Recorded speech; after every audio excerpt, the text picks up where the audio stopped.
माझं नाव सतीश ज्ञानेश्वर सोनवणे असून माझे वय 61 आहे। मला शारीरिक प्रॉब्लेम बरेच क्रिएट झालेले होते। माझ्या शरीराचा डावा भाग मेंदूपासून पायापर्यंत पूर्ण निकामी झाल्यासारखा भासत होता।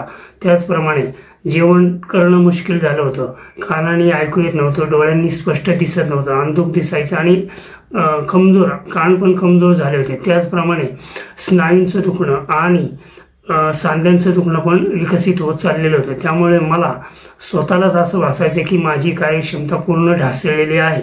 त्या कारणास्तव मी सरांकडे पंचकर्म क्रिया करून घेण्यासाठी दाखल झालो।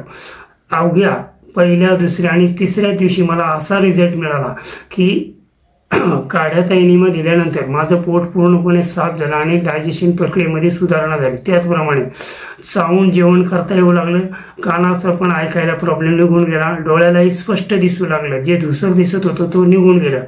आणि आज रोजी असा परिणाम दिसून येतो की कमीत कमी मी 1 किलोमीटर स्लो रनिंग तर सहज करू शकतो, शिवाय मी आरामशीर जेवू शकतो आणि झोप व्यवस्थित लागते, बाकी कुठलेही प्रॉब्लेम राहिलेले नाही। आणि आज कंडिशन अशी आहे की मी फरशीवर चालताना सरांच्या केबिनमध्ये प्रवेश करतानाच मी घसरतो की काय असं मला जाणवत होतं, पण आज 7व्या-8व्या दिवशी मला असं दिसून आले की मी सरळ सरळ चालू शकतो आणि जवळजवळ 95 ते 96% मी पूर्ण क्लिअर आहे।